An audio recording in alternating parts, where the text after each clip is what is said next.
What's up, everybody? Welcome back to the Martian MMA podcast. I'm your host, and my name is John, and this week we are back with episode 64, where we will be analyzing and predicting the UFC on ESPN Plus 12 card, headlined by Renato Moicano versus the Korean zombie Chan Sung Jung.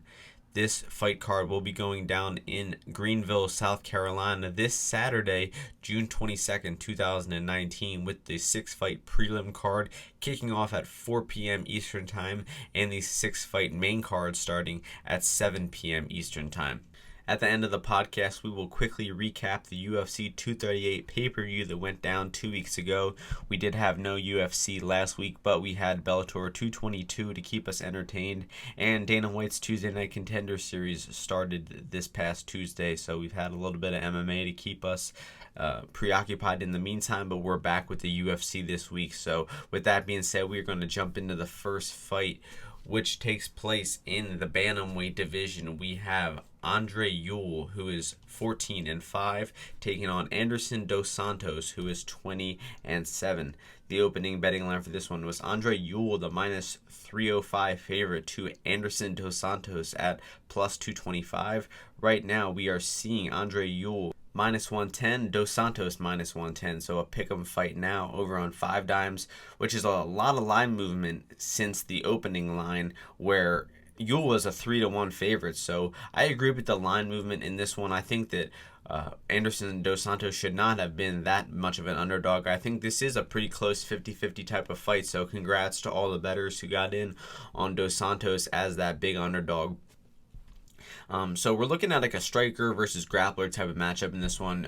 Andre Ewell has pretty decent striking. He's a very long southpaw. He's got a nice left hand, but he hasn't looked too impressive so far in the UFC. He had a sloppy fight with Renan Barão where it was a little bit back and forth early in that fight, but as the fight went on longer, Andre Ewell took over and got the win over the former champion Barão in Brazil. So a very impressive victory in his debut in that one. But after that, he took on Nathaniel Wood at UFC 229, and he was pretty much dominated in that fight by Nathaniel Wood. He was outstruck in the boxing aspect of things, and he was eventually taken down and got his back taken and got rear naked choked in that fight by Nathaniel Woods. So Andre Ewell has shown some pretty clear weaknesses on the ground.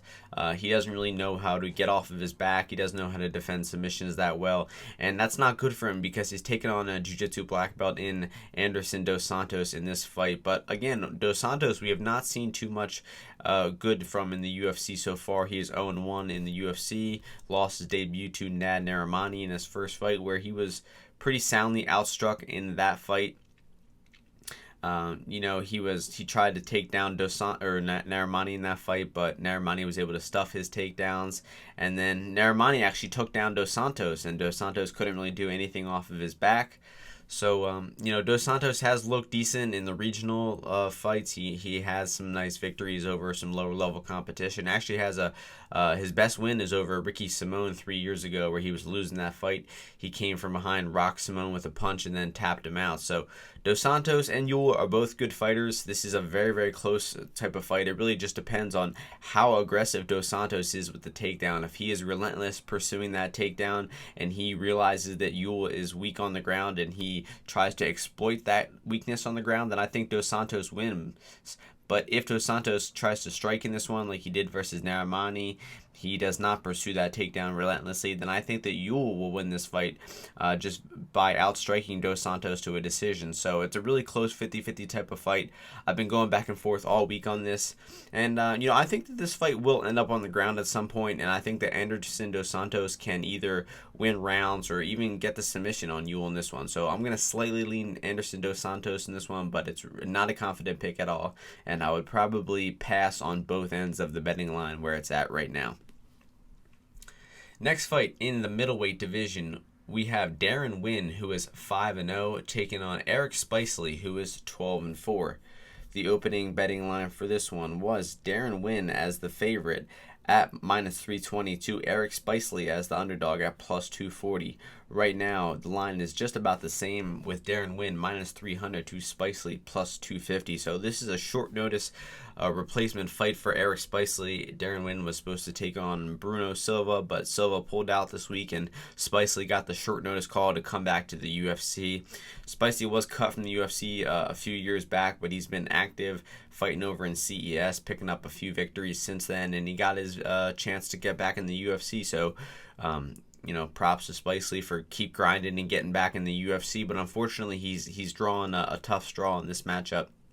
Darren Winn making his UFC debut, a lifetime wrestler, trains with Daniel Cormier and Cain Velasquez over at AKA, has been making himself known in the local MMA community for a while. Picked up that nice victory over Tom Lawler back on the Chuck Liddell versus Tito Ortiz card back in November, and is now getting his chance in the UFC here. So even though he's a lifetime wrestler, he has very solid striking. He's got good boxing. He really just outstruck Tom Lawler pretty comfortably in that fight. So I've been impressed with Winn so far. He seems like he's not really relying on his wrestling. He seems like he's really worked on becoming a well-rounded mixed martial artist. And Winn does have a very short, stocky frame. He's very short for the weight class. I think he's only like 5'6" or 7, and that might be a problem here because he's fighting Eric Spicely, who's a very big middleweight. I think has fought at 205 in the past. But Winn has fighting bigger guys his entire MMA career so far. But yeah, Spicely, 6'2", going to be towering over the 5'5" Darren Winn. So 9-inch reach advantage for Eric Spicely in this one. Even though Winn is the favorite, and I think he should win this fight, man, Eric Spicely definitely has a path to victory. If Winn tries to outstrike Spicely on the feet, I think he will be successful, and I think he will win the fight comfortably that way. But if Darren Winn tries to mix up his wrestling with the striking in this one and takes this fight to the ground, I think he's actually going to give Spicely a chance to win this fight, because Spicely is a black belt on the ground. He's tapped out really good guys like Thiago Santos before. He's pulled guard on people and tapped them out. He pulled guard in that Santos fight and then eventually took his back, choked him out. So he's got a really tricky guard. He can take you down. He's got good offensive wrestling. He's got good defensive wrestling. So Spicely is going to be tough to grapple with for Darren Winn. So if I were Winn, I would try to keep this fight standing and to try to outstrike Spicely on the feet, where he will have the biggest advantage. But if this one ends up on the ground, I expect it to be a very close and entertaining grappling type of fight where Spicely could snatch a submission, possibly. But I think the Winn will win the fight, but where the line is at now, it's definitely dog or pass, and I think there might even be a little bit of value on Spicely at plus 250, maybe even on his sub line at plus 500 or whatever it is. Let's check over right now. Spicely plus 505 sub. So yeah, that's not a bad stab for this fight, because the sub is Spicely's best path to victory. So the pick is going to be Winn, but it's a pass on the betting line. It's definitely dog or pass where it's at right now. Next fight in the women's flyweight division, we have Molly McCann, who is 8-2, taking on Ariane Lipski, who is 11-4. The opening betting line for this one was Lipski, the favorite, at minus 145 to McCann plus 105. Right now we are seeing Lipski minus 280, McCann plus 240. So a lot of action coming in on the favorite Lipski in this one. People are not giving much credit to Molly McCann, despite picking up a victory in her last fight over Priscilla Cachoeira. She looked much improved from her first fight in the UFC, which she lost via submission to Jillian Robertson.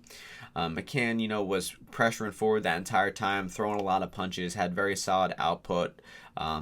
Did slow down a little bit in round 3 and lost round 3 to Cachoeira, but still was able to do enough damage in rounds 1 and 2 of the fight to win the decision. And McCann also mixed up some takedowns to ice the rounds at the end of the rounds, which impressed me. They were close back and forth 4 minutes of the round, and then McCann would go for that takedown and just to ice the round. And I think that that's going to be a big factor for her in this fight. If the fight is contested on the feet, I expect it to be a very back and forth striking exchange type of fight. But I give the slight edge to Lipski. She's much more technical. She's got that Muay Thai style. She throws better kicks.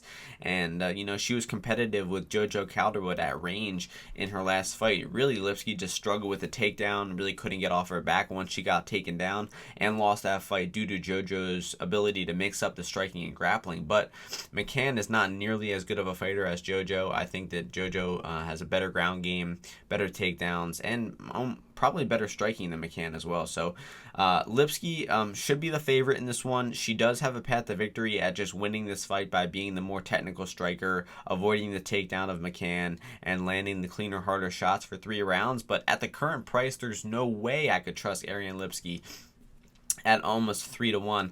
Molly McCann's going to be marching forward the entire time. She's going to be throwing punches the entire time. It's entirely possible that Molly McCann could win this fight based on being more aggressive, based on mixing in that takedown at the end of the round to, steal a close round. And I honestly like Molly McCann's chances to win this fight. So I'm not going to flat out pick McCann in this one. I will slightly lean Lipski's way because I think she, has the better path to victory. But McCann at her current price is a good dog play in my opinion, and the real betting line to play in this one would be Molly McCann plus 3.5 points, which is plus 120 right now. So if you have access to the points handicap lines on 5 dimes, I recommend checking them out and betting Molly McCann, because Molly McCann has a very good chance at losing this fight. She has a good chance of getting outstruck by Lipski all fight, but I think that she will definitely steal at least 1 round from Lipski at some point. So I'm going to pick I'll pick Lipski to win the decision, but the betting line value is on Molly McCann in this one. Next fight is in the heavyweight division. We have Alan Crowder, who is 10-3, taking on Jairzinho Rozenstruik, who is 7-0. The opening betting line for this one was Rozenstruik, the minus 175 favorite, to Crowder plus 135. Right now we are seeing Rozenstruik minus 230 to Crowder plus 190. So more action coming in on the favorite Rozenstruik's way. And this is a very close fight. Neither of these guys are too high level. I would actually put them, on the lower end of the UFC skill spectrum in this one. Crowder got that DQ win over Greg Hardy in that last fight. And despite him, getting basically knocked out by that knee at the end of the fight, he looked good in that fight. He was dealing with the early onslaught from Hardy well. He took down Hardy. He looked like he was not scared of Hardy's power at all. In round 2, he really started feeling himself and edging Hardy on, sensing that Hardy was a little bit tired. And he'd never been that far in a fight before. So Crowder did very well, dragging Hardy into the deep waters. And really, I think Hardy was just looking for a way out of that fight. And that's why he kneed Crowder while he was down, disqualifying himself from the fight. So, Crowder has the ability to hit a takedown. He's got the ability to keep top position and maybe go for a submission. And, that's what I'm relying on him to do in this fight. He's taking on Jair Rozenstruik, who is, a former kickboxer. He's got a very impressive kickboxing record and has just transitioned over to MMA, but he's still raw in terms of MMA. The dude has no idea how to stuff a takedown. He really can't do much jiu-jitsu. He was taken down and put on his back by Junior Albini, and he was put on, he looked like he was in some bad spots on the ground versus Albini, but luckily Rozenstruik was able to explode back to his feet with just straight power and no real technique in there, and he got back to his feet, made it out of the first round, and then was able to knock Albini out in the second round with a nice punch head kick combo. So he was able to, withstand the early grappling onslaught from Albini, and then able to knock Albini out in the second round. So it was an impressive debut from Rozenstruik, even though he was put in some bad spots. But, I look at those bad spots he was put in, and I expect him to be put right back in those spots versus Crowder here. I expect Crowder to take Rozenstruik down, keep top position, and, hunt for that submission. So I think Rozenstruik will be able to get back to his feet. I think he'll do the same thing, just explode back to his feet, power out, get back to his feet, and then outstrike Crowder in this one, possibly knocking Crowder out in the later rounds 2 or 3. But in terms of a stab at this fight, Alan Crowder submission is money, honestly. I got it when it was plus 1,800. It's all the way down to plus 900 now, but with that clear grappling weakness of Rozenstruik and Crowder's ability to take down a big, powerful, heavy striker like he did Hardy last fight, I really like Crowder's chances at getting the submission in this one. It seems like he studies his opponents well. He prepares well. He did get knocked out by Justin Willis with the boxing not even too long ago. So it's entirely possible that Rozenstruik knocks Crowder out as well. But I like Crowder's chances of getting a submission. So I'll slightly lean with Rozenstruik to get up from the takedowns and to knock Crowder out. But I also don't knock play on Crowder at Crowder sub. I would not bet Crowder money line at this point. I really don't think Crowder has the style to win a decision. I don't think he can knock Rozenstruik out. Actually, I'm gonna take that back. I think Crowder money line is worth a play because I think he could get mount on Rozenstruik, and Rozenstruik might just not be able to escape the mount. I think that Crowder could win this fight in multiple different ways. If he gets top position 3 rounds in a row, he might win 3 rounds. Who the hell knows? So Crowder is gonna be. I'm gonna kind of go back on what I said earlier that I'm gonna lean Rozenstruik to get up. I'm gonna lean Crowder to keep Rozenstruik down. I think Crowder will win this fight either by a TKO from top position, a submission, or just winning the rounds in top control. So the pick is going to be Alan Crowder to come through as the underdog in this one. Next fight in the lightweight division, we got Matt Wiman, who is 16-7, taking on Luis Pena, who is 6-1. The opening betting line for this one was Luis Pena as the favorite at minus 265 to Matt Wiman plus 185. Right now we are seeing Pena minus 390 to Wiman at plus 320. So Matt Wiman coming off of a 4.5-year layoff. Coming back for this fight, has not fought since November of 2014. Just a massive layoff for Matt Wiman in this one. His last fight was a victory over Isaac Valley Flag. A real close back and forth type of fight in that one. It had a lot of clinching in it, a lot of jiu-jitsu, a lot of back takes, submission attempts. A really exciting fight from Wiman, but that was almost 5 years ago, so it's really hard to even, take that fight seriously, even though it's his most recent fight. You really don't know what to expect from Wiman at this point in his career. He could, a lot can happen in 5 years. I believe what happened really was, he was suffering concussion symptoms. His body was worn down, and he just wasn't healthy enough to fight, but now he's coming back for one last fight. So you really got to question what his motivation is for this fight, whether it's a payday, whether he's actually trying to come back and, go out on a win. But regardless, I'm sure he's coming in here to fight. I mean, he's going to give Luis Pena a fight, and I actually think it's not that bad of a matchup for him stylistically. Luis Pena moving back to 155 in this fight after an attempt to go down to 145. Pena lost the Ultimate Fighter to Mike Trizano. And then, I think he's just looked very underwhelming so far. He looked good on the Ultimate Fighter. He picked up a nice victory in his first UFC fight. I forget who the gentleman was. He knocked him out, though, in I think the first round. Let's figure it out. But, ever since then, Luis Pena has just, looked less and less impressive. Richie Smullen, that's who it was. He tapped Richie Smullen out. But since that point, I've not really seen too much impressive from Luis Pena. He did pick up that victory over Steven Peterson in his last fight, but it was a close fight. He got his back taken a few times in that fight. He made some bad IQ moves in that fight. It didn't look like his striking was too on point. In the fight against Trizano, Pena's striking looked really bad, man. He had no footwork. He was overextended on his 1-2. His takedown defense wasn't good. He wasn't checking leg kicks. And, he did avoid the submission attempts of Steven Peterson when they fought. He was able to get Peterson off of his back. But, from some very clear problems with Luis Pena's game. And Matt Wiman is a back taker, honestly. He took Isaac Valley Flag's back multiple times. He was able to, get Valley Flag in some bad positions on the ground. So Wyman's going to be looking to come in here and take the back of Pena to, take Pena down and get a submission from top position. And, he definitely has an opportunity to do so because Pena was put in some bad spots by Trizano on the ground. He's, shown some weaknesses in the IQ aspect of MMA. So I like Wyman's chances of getting the submission. Now, I'm not saying I'm picking him to win at plus 320.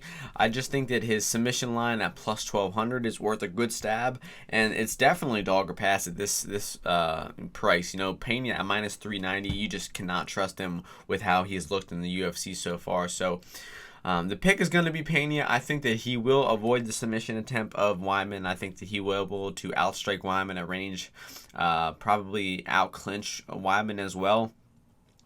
So, I could even see Pena knocking Wiman out in the later rounds if, that layoff is going to be severe for Wiman to overcome. So, it's going to be an interesting fight with Pena moving back up to 55, with Wiman returning after that long layoff. There's a lot of unknown about this fight, but I'm going to side with Pena. But the bet is going to be a stab at Wiman sub plus 1200.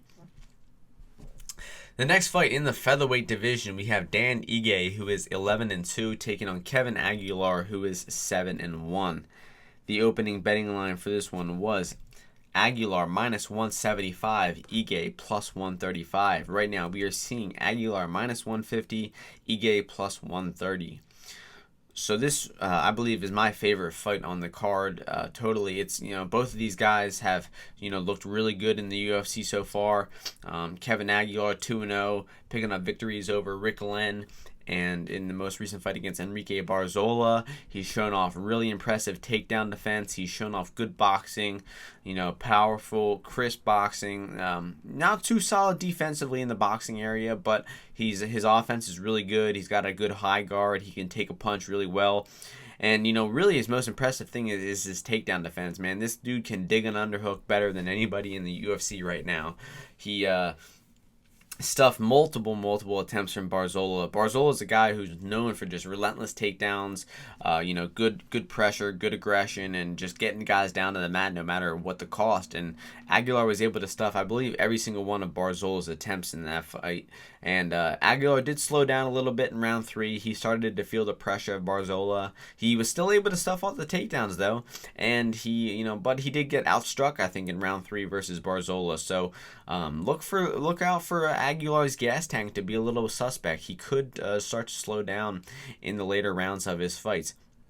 And if he does get taken down, Aguilar has shown a little bit of weakness on the ground. He got taken down by Joey Gomez in his Tuesday Night Contender Series fight, and he did not look to have much off of his back. It looks like he kind of relies on his takedown defense, and if he gets taken down, he just hopes to remain solid defensively, ride out the round and try again next round. So if this fight gets to the floor, if Ige gets Aguilar down, that's where it really gets interesting. Ige has good boxing of his own right, but where he really shines is the grappling aspect of things. He's got good takedowns, good powerful double leg takedowns. He's a jiu-jitsu black belt on the ground. He can tap you out just like he did his last opponent, Danny Henry. He swarmed Henry, rocked Henry with a left hook, smashed him with some punches, took his back, and choked him out in about 90 seconds. So really impressive performance from Ige in that one. And even before that, I think Ige was coming off of a victory. His only setback in the UFC, I think, is to Julio Arce. So he beat Luis Gomez in the Contender Series, dropped that fight to Arce via decision, where he was just outstruck in that fight by Arce. Then he, went out there and smashed Mike Santiago real quick, had a real competitive back-and-forth fight with Jordan Griffin, but he was in control the entire time. And then went out there last fight and finished Danny Henry. So both of these guys, like I said, have been very impressive in the UFC so far. It's going to be a really competitive type of fight, and it really just depends on, how successful Ige is with the takedown. I expect Ige to pursue the takedown right away because I think Aguilar will be a step ahead of Ige on the feet in the boxing aspect of things, for as long as the fight goes. But the longer this fight goes, I think the more it favors Ige. I think that Aguilar has a good chance of winning rounds 1 and 2. Just stuffing takedowns and out striking Ige, but round 3, when Aguilar starts to slow down, I could see Ige taking him down. I could see Ige starting to outbox Aguilar just like Barzola did. So it's a really, really close type of fight. If Ige is able to get Aguilar down in round 1, I see Ige winning the fight, and if Aguilar is able to avoid the takedown in round 1, I see Aguilar winning the fight. So it's going to be a pass from the money line aspect of things. It's really going to be just a live betting situation. Like I said, said, whoever is able to implement their game plan in round 1, then that's who's going to win the fight. So I'm going to lean Aguilar. I think that he should be able to stuff the takedowns. His takedown defense was just so impressive in that Barzola fight back in March. So I see Aguilar stuffing the takedowns, outstriking Ige, using that crisp boxing, and winning a decision in this one, 29-28 for Aguilar. Moving on to the first fight on the main card. Surprisingly, we have Ashley Yoder, who is 6-4, taking on Kondo, who is 6-2. The opening betting line for this one was Kondo -135, Yoder -105. Right now, we are seeing Yoder -120, Kondo +100. So we have two lower level skilled females fighting in this one. No disrespect to either fighter, but unfortunately they're just their skills are pretty limited. Yoder has decent striking technique. She seems to be making some good improvements fight to fight. She's definitely, I think, who I trust a little bit more in this matchup. I think Yoder just what I just said is getting better fight to fight. She's shown more promise in her improvements. Her striking has gotten much better since we first seen her in the UFC. Her grappling has been really good. She was able to avoid the submission and have a close competitive fight with Mackenzie Dern. And she was able to, hit her own offensive takedowns versus Amanda Bobby Cooper. She was able to reverse positions. She was able to attempt some submissions. So it looks like she's been working on her ground game as well. And I just think that Yoder is the more well-rounded mixed martial artist. Kondo comes from a karate background. She does have decent striking as well. Very, very good, solid technique. But she's just not very aggressive on the feet. She doesn't seem like she has, a bread and butter on the feet. It doesn't look like she has, weapons that she goes to consistently that work. Her takedown defense is very unknown. Her ground game is unknown. All 3 of her UFC fights so far have remained on the feet. She was able to outstrike Ji Min Kim in her first fight, winning a decision in that one. She got knocked out with a body kick 30 seconds in her fight with Poliana Botello, and then was soundly outstruck last fight by Yan Shannan back in November in China. So, I just don't trust Kondo to make the improvements in this fight. I think that Yoder will be competitive in the striking. I think Kondo will have the more technical striking. I think she will be the better striker in there. But I think Yoder's aggression, Yoder's ability to mix up the takedown in this fight will be what wins for this fight.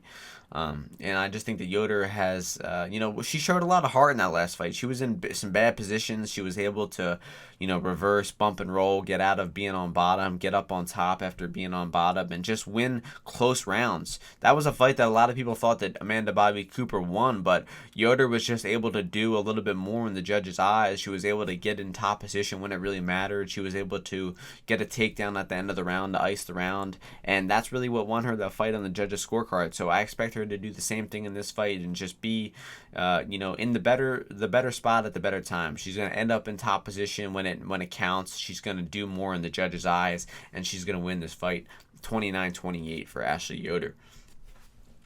Next fight is in the middleweight division. We got Alessio Di Chirico, who is 12-2, taking on Kevin Holland, who is 15-4. The opening betting line for this one was Holland -195, Di Chirico +155. Right now, we are seeing Holland -235 to Di Chirico +195. So more action coming in on the favorite Kevin Holland in this one. I'm a bit surprised. I do not think you can trust Kevin Holland with a dollar, a dime, a penny as a -2, 200 or more favorite to anybody. Although he's looked good at some points in the UFC, he's picked up some nice submissions. He came in short notice against Thiago Santos and put on a decent performance despite him losing in that fight.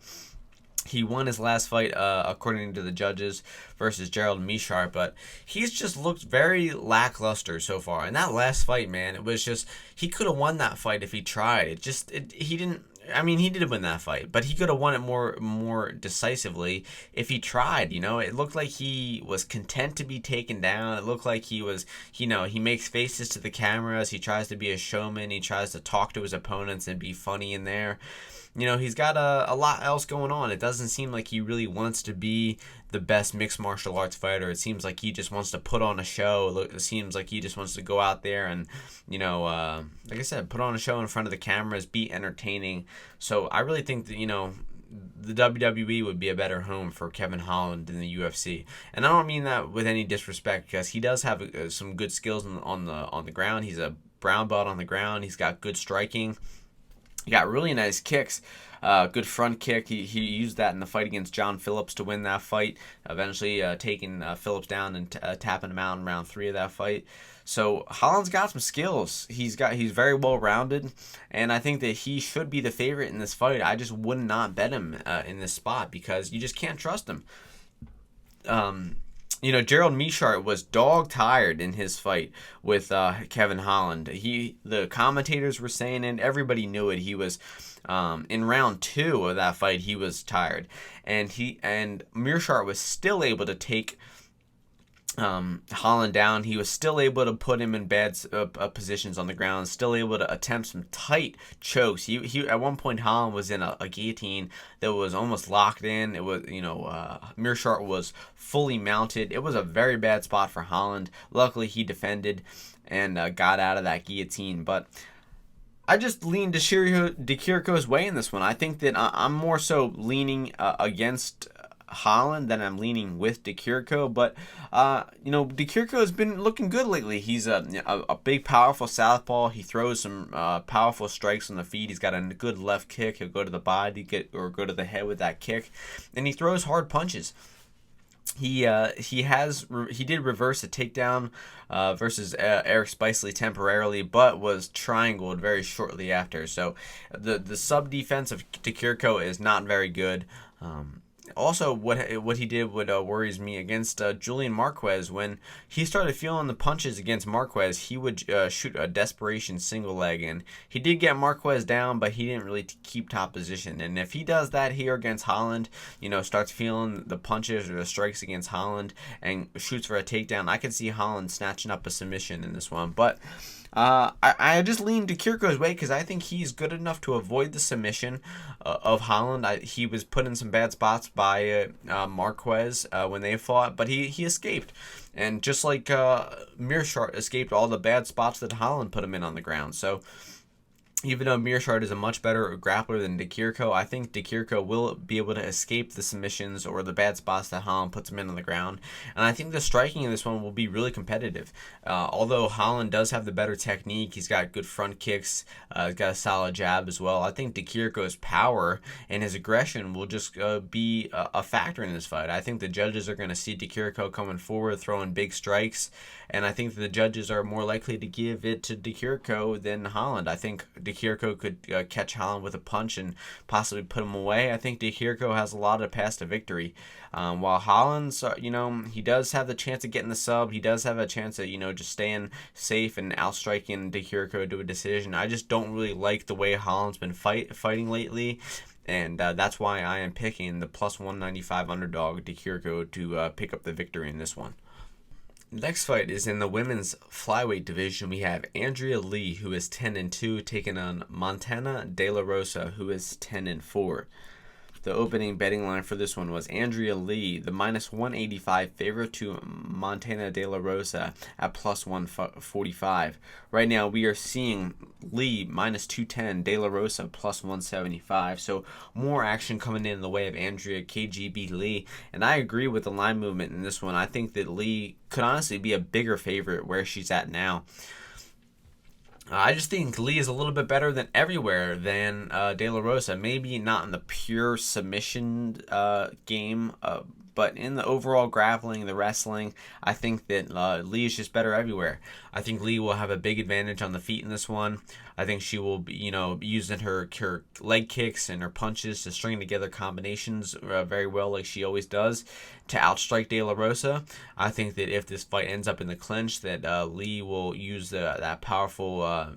She's just stronger. She's going to use, her powerful arms to control the clinch, use that strong knees, and bully De La Rosa in the clinch in this one. I see De La Rosa attempting to get the takedown in this one pretty relentlessly because, most of her victories come by way of submission. She does have very good jiu-jitsu, and that's her best path to victory in this one. But I think that she's just not going to have enough of a threat on the ground to tap out Lee. I think that De La Rosa will take Lee down. I think that she will get her on the canvas, but I just expect Lee to be able to get back up to her feet or to, attempt a submission or sweep to get back up to her feet. I just don't think De La Rosa is lethal enough on top to snatch a submission. It's entirely possible. It's definitely her best path to victory in this one is to, get in top position, to, make the top position count right away and try to hunt that submission or snatch a submission in transition somehow. But I just think that Lee is better overall in this one. I think that Lee will get up from the takedowns. She will outstrike De La Rosa. I honestly think that Lee could possibly finish De La Rosa in rounds 2 or 3 of this one because her striking will be that much better. You watch the Nico Montano fight versus De La Rosa, and Montano did a lot of damage versus De La Rosa. The referee was warning De La Rosa to move in that fight because she was absorbing a lot of punishment, and he was thinking about stopping it. And a lot of that damage was taken in the clinch. Montano just put De La Rosa in the clinch. It was just kneeing her in the face, caused a big cut. It was, gushing blood. And Montano beat De La Rosa real bad in that fight. Took her down, was smashing her with ground and pound. So I just think that Andrew Lee will win this one very comfortably via decision. Next fight is going to be in the welterweight division. We have Bryan Barberena, who is 14-6, taking on Randy Brown, who is 10-3. The opening betting line for this one was Barberena, the -185 favorite, to Randy Brown +145. Right now, we are seeing Barb -265 to Brown +225.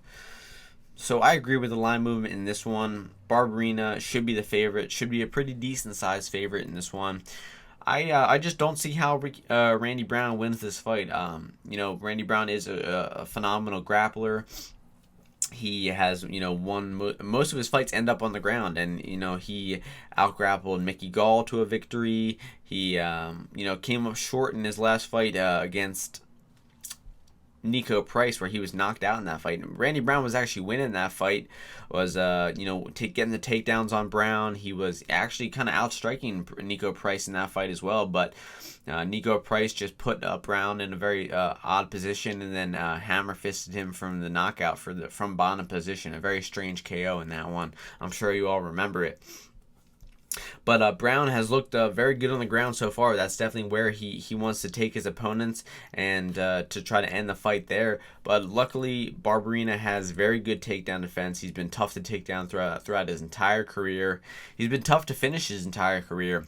He did get finished in his last fight versus Vicente Luque, but that was a fight that he was winning. It was a back-and-forth competitive fight where Barberena and Luque dropped each other in the first round. Luque started to take over, winning rounds 2, and he was on his way to winning round 3 as well, but Luque dug deep and, rocked Barberena with some knees and got the finish with 30 seconds left in the fight in that one. Just an incredible fight, probably the fight of the year so far between Barberena and Luque. So I see Brown looking to go to the takedowns in this one, but I see Barb stuffing the takedowns and Barberena outstriking Brown on the feet. Now, Barberena does take a lot of damage. He has taken a huge amount of punishment over his career, and that punishment could add up, and, he could start to decline at some point, but I don't think that this is the fight where that happens. It could be a little bit closer than what we're all expecting. I don't think that Barberena is a good bet at this price. I actually think it's probably dog or pass on this price, but where the fight opened up at Barberena -185, that's a pretty good bet. He will definitely win this fight, probably 7 or 8 times out of 10. But I think that Brown could make some improvements fight to fight. He has not fought in a year. We could see a lot of improvements from Brown and make this a close striking battle on the feet. But I'm going to lean Barberena's way to get this one done by decision. In the next fight, in the co-main event of the evening, the bantamweight division, we have John Lineker, who is 31-9, taking on Rob Font, who is 16-4. The opening betting line for this one was John Lineker, the favorite, at -270 to Rob Font +190. Right now, we are seeing Lineker minus 225 to Font plus 185. So a little bit more action coming in on Font's way. I agree with it. I think that where the line was initially set was a little bit too high in Lineker's favor. This is a short notice fight for John Lineker. He is filling in for the injured Cody Stamann. So Rob Font having the full training camp to Lineker coming in, I believe, on about 2 to 3 weeks notice for this one. So that's a big factor in this one. I think that Font's cardio will be much better. And you never really know what type of shape Lineker is going to be in coming in here on short notice. So that's why I would not really trust Lineker as a favorite in this one, despite these two gentlemen having fought before and John Lineker winning a striking battle in that one pretty comfortably. Lineker actually was able to end up get some takedowns. Font, pulled guard a few times. Lineker was able to get top position and win the grappling aspect of things too, with some ground and pound and top position. So just a very complete performance from Lineker in that one. But where this fight gets interesting is, what the two gentlemen have been doing since then. And both of them have been very active, winning and losing some fights since then. But the improvements that they have made, I really think that Font has made the more improvements. I think that his boxing has gotten a lot better. I think his grappling has gotten a lot better. And the biggest thing is I think that he's, comfortable being hit now. While I think in the first fight, he was pretty scared of Lineker's power. He felt a couple of Lineker's power hooks, and he got a little scared, and that's why he started, pulling guard and backing up a lot. But I expect Font to know what's coming this time, to know that he's gone the decision with Lineker before. He's faced some heavy hitters more recently, and he has nothing to be scared about anymore, despite Lineker being a murderous puncher. So, and the improvements in terms of Lineker has made, he really hasn't made that many. He's been pretty much the same fighter throughout his entire career, where he marches forward and, throws heavy bombs. He's, struggled with leg kicks. He's struggled with takedowns in his career. But very few fighters have been able to solve the puzzle of John Lineker. Corey Sandhagen was able to last fight using, a vast array of takedowns, front kicks, leg kicks, jabs, long straight punches. Sandhagen had a huge height and reach advantage in that fight. And, he was able to win the judges' scorecards via a close split decision. Very close decision, though. Lineker was able to hurt Sandhagen at the end of round 3 and almost tap Sandhagen out with a guillotine, but the fight ended with the guillotine locked in. So who knows what would have happened if they had another 30, 60 seconds to that fight. So this is going to be a very close type of fight. I still give the edge to Lineker because he has beaten Font before. He still has the power advantage. I think that it really comes down to what tools Lineker uses to win. If Lineker comes in here and just tries to box Font and does that typical, left hook to the body, right hook to the head, like he always does, and just marches forward with that attack, I see Font making the necessary adjustments, using that jab that he's really worked on in the past couple fights, implementing some kicks like Corey Sandhagen doing, and trying to keep Lineker at range and outstrike him that way. But if Lineker is able to use the leg kicks and mix up a takedown in this fight, then I really think that Lineker has a big advantage in this one. It really just comes down to what Lineker's attack is. So if he attacks that lead leg of Font, if he mixes in that takedown and tries to win some rounds with some top position like he did the first fight, I think that Lineker will win this fight. But we've seen him go away from those leg kicks a little more. He's been using them less and less, and of course he's fallen in love with the knockout for a while now. Loves throwing hands. But this is a much different type of fight. Lineker's 40 fights in now. Font's only got 20 fights. Lineker's getting up there in age. He did lose that fight just about 2 months ago. This is a short notice fight, so this is a much closer fight than people are imagining it to be. Just because Lineker won the first fight decisively does not mean that he will come in here and do the same thing again. So in the betting aspect of things, I think it's going to be dog or pass on Rob Font at plus 185. And I think that Font has improved much more since they first fought. And I'm still going to side with Lineker. I still think that he can use those leg kicks, mixing the takedowns, and use his boxing to win a decision in this one. But I would definitely not lay the chalk on him at minus 200 or more coming in here on short notice. So the pick is going to be Lineker, but it's definitely dog or pass in the betting aspect. Now, in the main event of the evening, we have in the featherweight division, Renato Moicano, who is 13-2-1, taking on Chan Sung Jung, who is 14-5. The opening betting line for this one was Renato Moicano minus 120, Chan Sung Jung minus 120. I pick 'em fight. Since then, much more action has come in on Renato Moicano, pushing him down to minus 220 to Moicano at plus 180. So very interesting opening line in that one. I think the money's come in on the rightful side in Renato Moicano. So it really comes down to the striking in this fight. Both of these guys have very solid grappling backgrounds. Neither of them are really, offensive grapplers, though. They both kind of use their grappling, opportunistically or defensively. Neither guy is really the guy to, chase a takedown, try to win a fight with grappling. Both guys have submission victories, but they're typically after, getting in a brawl or. In Moicano's case, where he dropped Cub Swanson and then tapped him out with a rear naked choke. And Korean Zombie, of course, he's got those victories via twister, and I think he's got a few arm bars as well. He's got a very, very solid grappling base. Twister, Darce, Dustin Poirier, triangled rear naked choke. Yeah, so he has a vast array of submissions. So both guys have great grappling, but I just don't see either of them using it in this one. I see this fight being contested on the feet, where I just give Renato Moicano a huge edge on the feet in this one. Korean Zombie did look good in his last fight, coming off that very long layoff against Yair Rodriguez. He was, outboxing Yair Rodriguez for the majority of that fight, but eventually was knocked out in the 24th minute and 59th second of that 25-minute fight. Very bad IQ move from Zombie to, rush in recklessly and engage in that brawl at the end of the fight when he was up 3-1, probably on his way up to being 4-1. Very upsetting moment for Korean Zombie and all of his fans out there, getting knocked out after 1 second away from winning a fight. And he performed well in that fight up until then.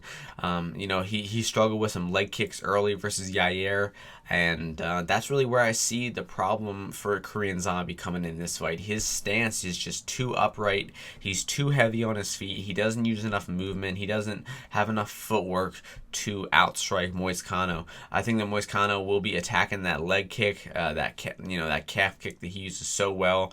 If you remember his fight against Calvin Kattar, he butchered Calvin Kattar with that leg kick. And then once the leg kick was doing damage, then he really started outstriking Calvin Kattar, because Kattar's movement was limited, his defense was limited, and Moicano really started to tee off on Kattar and put a beating on him in round 3 of that fight. Moicano is coming off of a loss himself to Jose Aldo last fight.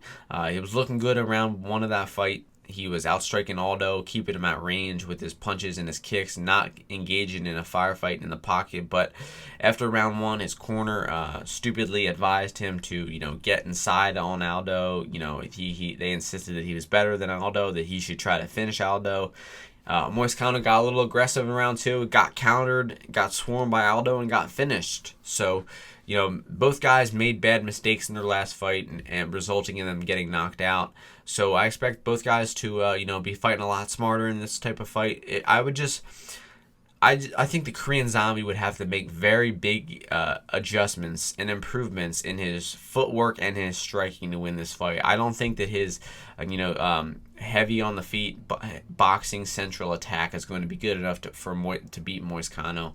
I think Moicano will be staying on the outside, kicking his legs, jabbing him, doing damage, and just picking Korean Zombie apart at range. I don't think that the Zombie will get finished in this one. I think that this one will be a decision fight. It'll be a 5-rounder, and I see Moicano winning 4 rounds to 1, defeating Korean Zombie by decision.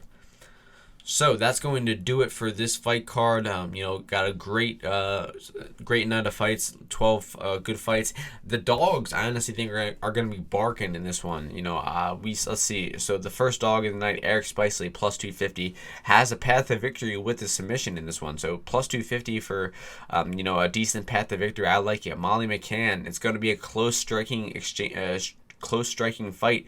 I think that her chances at plus 240 are great. Alan Crowder has a path to victory with the grappling and with possibly maybe even having a cardio edge over Rozenstruik. So plus 190 for Crowder, great value. Matt Wiman plus 320 to take the back of Pena and maybe get a submission, good value. Ige plus 130 has a grappling path to victory. Alessio Di Chirico, path to victory with outstriking Holland, avoiding the submission. De La Rosa, not too high on.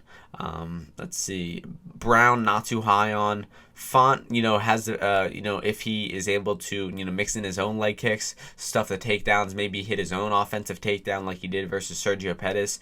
I think that Rob Font has a path to victory in this fight. Chan Sung Jung, not really liking his odds too much. I don't think that he's worth the value at plus 180. So that still leaves a solid 7 or 8 dogs that have, I think, decent path to victories in this one. So I expect this one to be a very good card.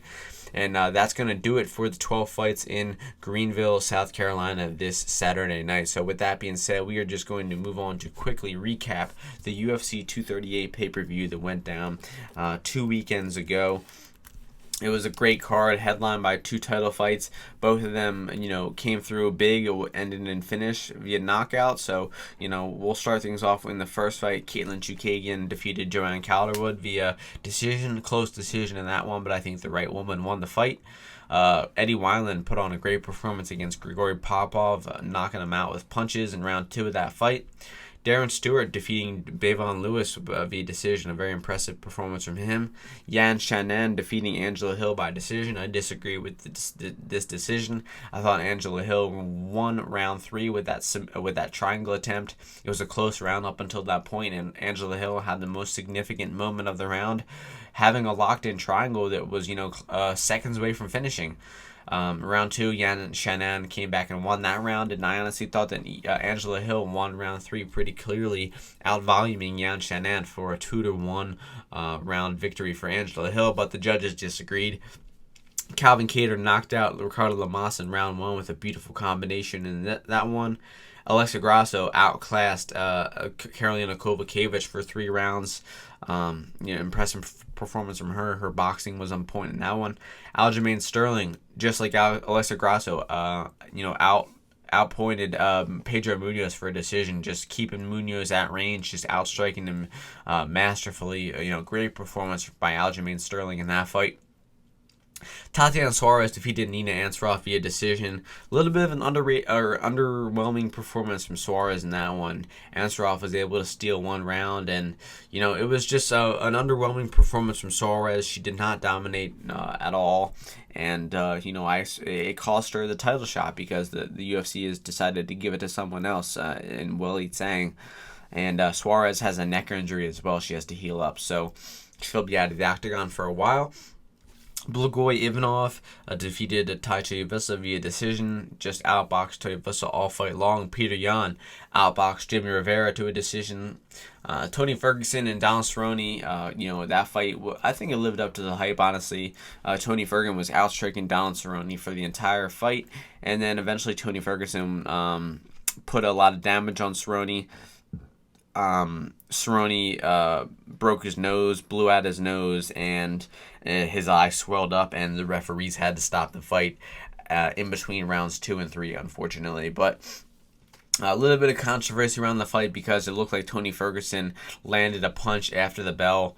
No controversy, though. No controversy. It is the referee's job to get in between the fighters at the bell so they cannot punch each other. It is not the fighter's job to listen for the bell to stop. Their job is to fight until the referee tells them to stop. So, it's not stop and you stop. The referee doesn't have to say the word stop and you stop. He has to get in between you two and tell you to stop. He has to separate the two fighters. And whoever the referee of that fight was did not get in between the fighters, and that's why Tony Ferguson landed that punch. Not Ferguson's fault at all. No controversy around it. Ferguson's not a dirty fighter at all. Now, here's an interesting thing about this fight. Donald Cerrone, his 48th pro MMA fight, he blew out his nose. His eye swelled up shortly after, but all the fighters know, that you should not blow out your nose because your eyes are going to swell up. And I'm sure it's happened to Cerrone before in his fights. And even though he knew that, he still blew out his nose. So the same way that Anthony Pettis didn't break his hand and he got out of the fight versus Tony Ferguson, Donald Cerrone was looking for a way out of the fight with Tony Ferguson as well, taking massive amounts of damage in rounds 1 and 2, and then eventually looking for a way out and getting it before round 3. So, moving on to the co-main event of the evening, Valentina Shevchenko outclassed Jessica Eye, eventually knocking her out with a head kick in round 2. Beautiful head kick. Just put Jessica Eye in a coffin. Then, in the main event of the evening, a back-and-forth war between Henry Cejudo and Marlon Moraes. Moraes got off to an early lead, winning round 1 of this fight, but Cejudo took over in round 2, started putting the damage on Moraes, eventually finishing Marlon Moraes in round 3 with a ground and pound TKO by the referee in round 3. Just an incredible performance from Henry Cejudo, a top 5 pound for pound fighter by far. Just the improvements that he's made in his game, evolving from a strict wrestler to being a well-rounded mixed martial artist with elite level striking, elite level wrestling, good cardio, good power, moving up in weight class and becoming a double champion. Just an incredible moment for Henry Cejudo. Congratulations to him. He's truly one of the best fighters in the world right now, beating Demetrius Johnson, beating TJ Dillashaw, and beating Marlon Moraes back to back is one of the most impressive streaks that a fighter has ever gone on, practically. So congratulations to Henry Cejudo on becoming the UFC's most recent champion. And UFC 238 was a hell of a pay-per-view. It delivered big time. So we also got this weekend, we got bare knuckle boxing going on. We got Artem Lobov taking on Paulie Malignaggi. It's bare knuckle boxing, and you'd think that the boxer in Paulie Malignaggi would outbox the non-boxer, the MMA fighter Artem Lobov, but I do not expect that to be the case. Artem Lobov's experience in the bare knuckle, the fact that he fought that 5-round war against Jason Knight, he came out of it. I don't think he had too many problems with his hands in that fight. He took a massive amount of damage and kept fighting. I don't think that Paulie Malignaggi will do so well in this rule set. He's been retired from boxing for 2 years. He has never fought bare knuckle. He's had problems breaking his hand with the boxing gloves on. So I see, Artem Lobov making this a brawl. I don't think that this style will fare well for Malignaggi, who is, a pure boxer. I think that Malignaggi's hands will break. At some point in this fight, rounds 2 or 3, I could see it being stopped via, a corner stoppage for Malignaggi, or I could just see Lobov, outboxing Malignaggi to a victory in this one. So there are betting lines on this fight, and I believe Artem Lobov is plus 205. So I think there's some good value on Lobov as the dog in that one. We also got Bellator 223 going down from London, England this Saturday night, headlined by Rafael Lovato Jr. versus Gegard Mousasi. A tremendous fight. In that fight, I see it being a pretty big mismatch in Gegard's favor, but still, it's always a pleasure to watch Gegard. In my opinion, he is probably the best middleweight on earth right now, better than Bobby Knuckles, better than Israel Adesanya, so it's a shame Gegard is not in the UFC. We got Paul Daly taking on Eric Silva in this one. Should be an entertaining brawl of a fight that Daly should come out in, but where the odds are at right now, Eric Silva, I'd say the value's on him. Despite him not looking too good lately, he has the grappling advantage, and Daly, although as the better boxer, the better striker, has gotten in a lot of wars lately. Been fighting pro MMA for 15 years right now, so His chin, I'm sure isn't the best, and if he gets into a brawl, Eric Silva can definitely test that chin. And then James Gallagher fighting a guy named Jeremiah Labinio. James Gallagher being the big favorite in this one. Belter probably giving him a nice softball matchup, like always. But that'll do it for the podcast this week. It has been episode 64 of the Martian MMA podcast. I believe we got UFC for 8 or 9 weeks in a row, so we'll be doing a lot of podcasts over the next couple months. And hope you all enjoy the card this weekend. Hope it produces some good fights in South Carolina, and I will catch you all next week. Peace.